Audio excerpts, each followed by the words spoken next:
les forces de l'ordre et de sécurité nan la ñuy def ci dëkk bi parce que dafay baax ñoom ñuy xam lu ñu fi nekkee man maa ngi tudd commissaire Idrissa Thiandoum maa ngi jóge ci 44e promotion bu commissaire de police yi mais laata loolu maa ngi ñëw police en 98 comme auxiliaire jóge fa nekk lieutenant capitaine ba commissaire et si sama cursus def naa génie jóge fa ñëw commissariat central entre temps ma dem fi mission Darfour ak Mali ba ma fa jógee lañ ma indiwaat fii donc compagnie bii ñuy tax di wax ni mu ngi tudd compagnie de surveillance et d'intervention maanaam compagnie bu xam ne dañu nekk ci biir dëkk bi di xool lan moo fi jaarut yoon ñu war a mën a intervenir pour aar doomi aadama yi parce que dafa am jamono yu ñu tolloon ci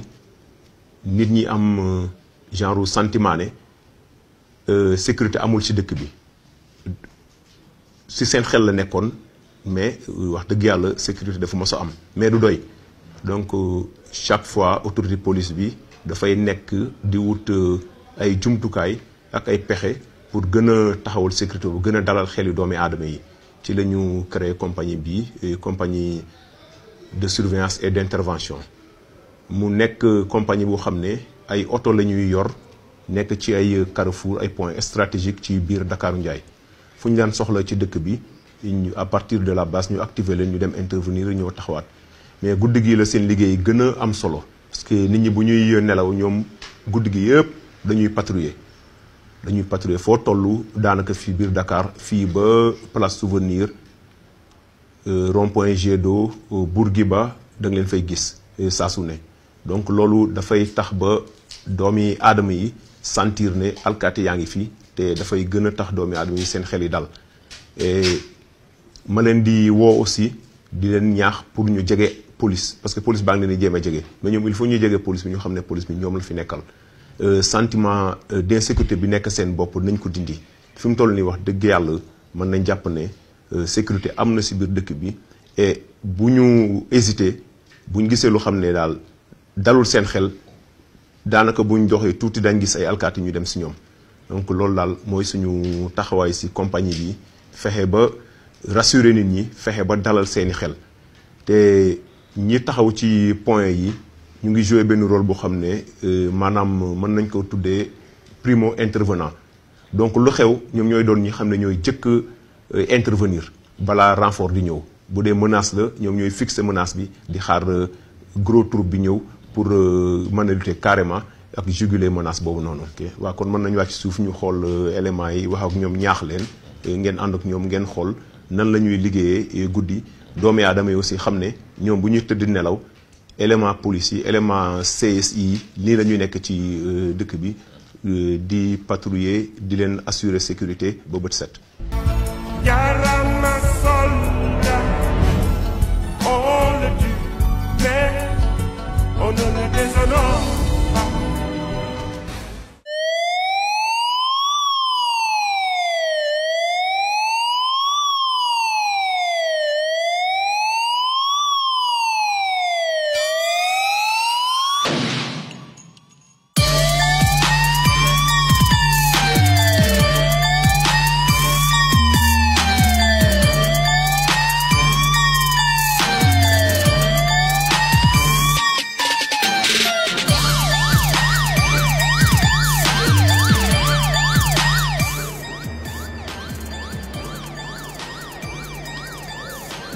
Déplacement de la sécurité des familles,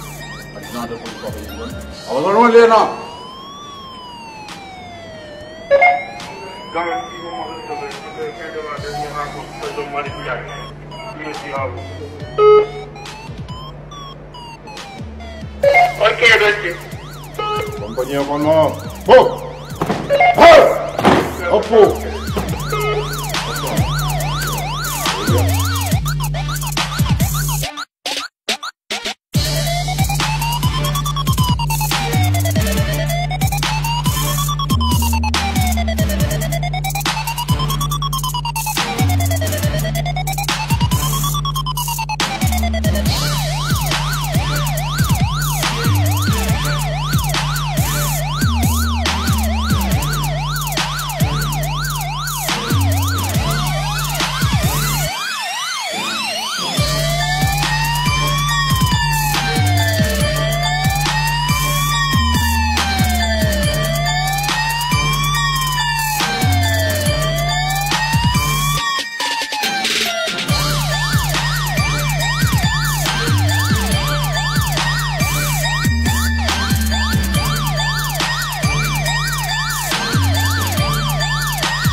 waaw comme niñ ko tàmbalee boobu léegi di ci briefing bi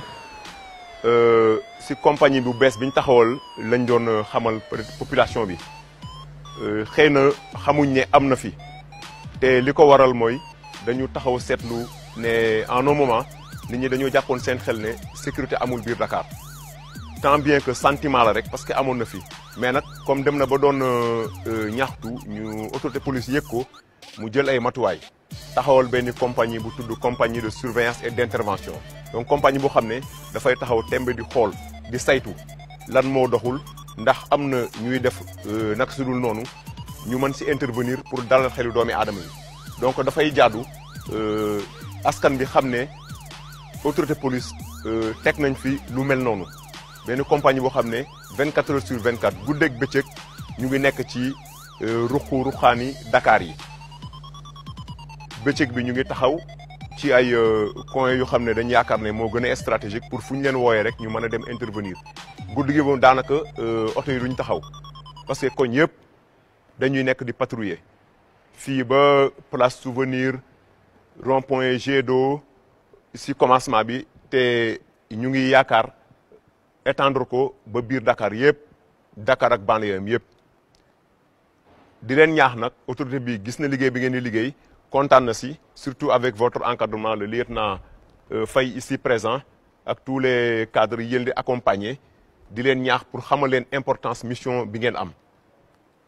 la mission elle est très importante nit ñi fu ñu toll ci dëkk bi dañu war a sentir ne war nañ mën a dox seeni soxla muy guddi muy bëccëg ci teeyum xel te teeyum xel boobu mooy lan ñu jàpp ne sécurité am na te pour ñu jàpp ne sécurité am na yéen lañu war a gis fu ñu toll non seulement war nañ leen gis mais war nañ leen ñeme fu ñu amee lu leen jaaxal ñu ñëw ci alkaati bi sans ñu am arrière pensée sans ñu hésiter yéen aussi ngeen yaatal leen won leen ne ñoom ngeen fi nekkal parce que ñun amul mission bu ñu am lu dul sàmm doomi aadama yi ak seen alal ñu ñoŋ seen alal ñoŋ loolu mooy suñu mission te ci biir mission boobu il faut ñu yaatal suñu bopp ñu ñeme ñu ñëw si ñun te ñëw boobu si ñun mooy tax mission bu mën a rafet parce que mën nañ nekk ci ab ruq ñu am benn information boo xam ne ñun amuñu ko buñ ñu ñemewul buñ mënul ñëw si ñun loolu duñ ko mën a jot te daanaka buñ jotee information boobu mooy tax ñu mën ko exploiter mën a agir vraiment ci gën anam yi gën a rafet compagnie bi ñu ngi nekk bëccëg bi ci ay points yoo xam ne ñoom lañ yaakaar mooy stratégique ci biir Dakar pour bu fa dara xewee balaa ñeneen di ñëw en renfort ñu nekk les primo intervenants fixer menace boobu noonu di xaar ñu dooleel leen daanaka loolu mooy solo compagnie bi depuis des mois ñu ngi sur le terrain ñu ngi liggéey bu xam ne bi autorité rafetlu nañ ko te yaakaar naa population bi aussi gis nañ ko te ñu ngi ñaan yàlla aussi di ñaan autorité bi jàppale ñu gën a étendre mission boobu ba Dakar gi yëpp daal fu doomi aadama tourné fu doomi aadama taxaw mu xam ne alkaati ngi si wetam bu nekkul si wetam à 100 mètres bu doxee dina gis alkaati yi loolu daal mooy mission bi di leen ñaax di leen pour ngeen gën a góorgóorlu neexul liggéeyu alkaati neexut waaye nag sacerdoce la boo xam ne bii wax dëgg yàlla boo ko defee ci nu mu gën a rafetee dara gënu ko baax si àdduna te da ngay am sentiment wu ne devoir boo def bu accomplir ci gën ji anam voilà donc sans tarder xam naa je vais mettre à la disposition du lieutenant waaw ñu commencer opération bi pour guddi tey bi Sam hey Papa hey lieutenant à votre disposition.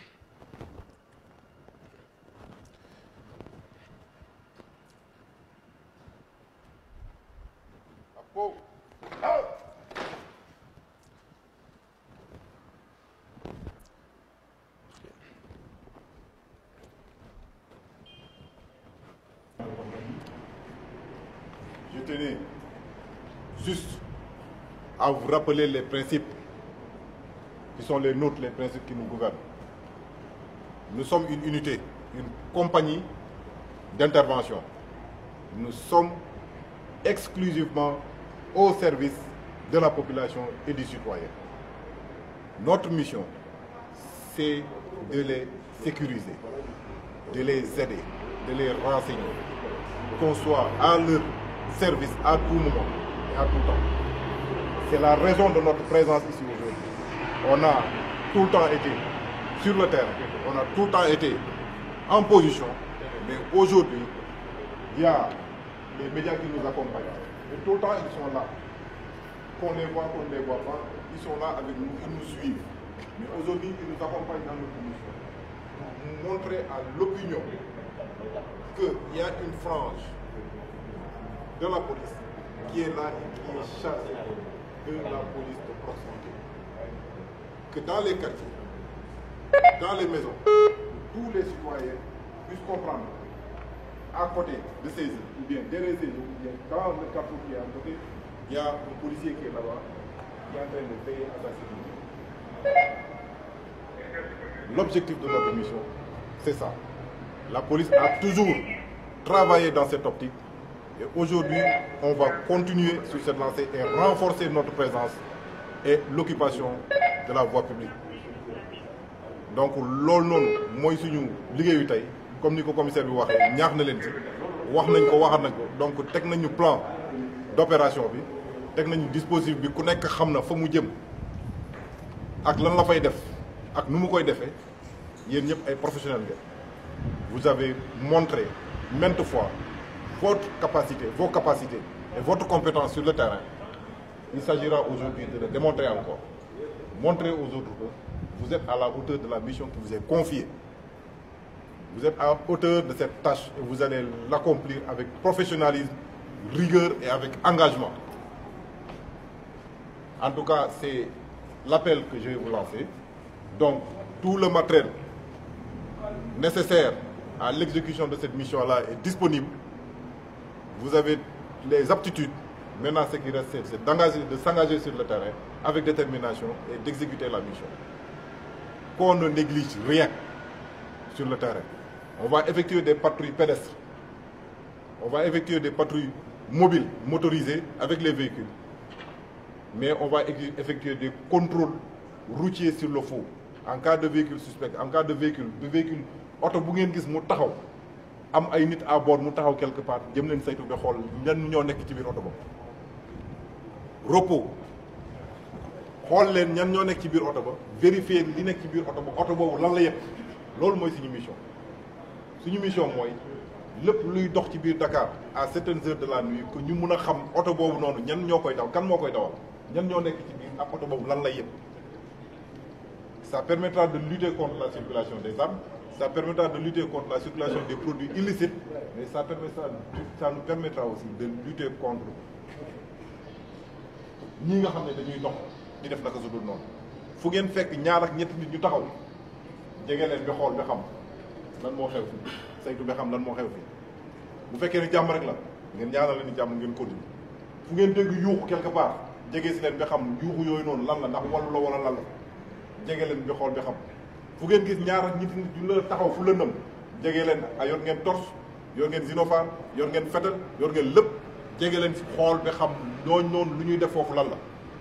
loolu noonu mooy mun a tax def ko te ñaaw teg bi ñu mun a ragal te loolu suñu objectif loolu la def ko te ñaaw teg bi ñu ragal parce que bés bu ñu demee ba occuper terrain bi rek suñuy présence dootul amati jëriñ donc l'objectif c'est que ñu occuper terrain bi. ñu wan leen ne terrain bi moomuñu ko tëli bi moomuñu ko mbedd moomu ko ñun ñoo ko mbedd buur la te buur mooy dogal te buur li mu bëgg mooy jàmm am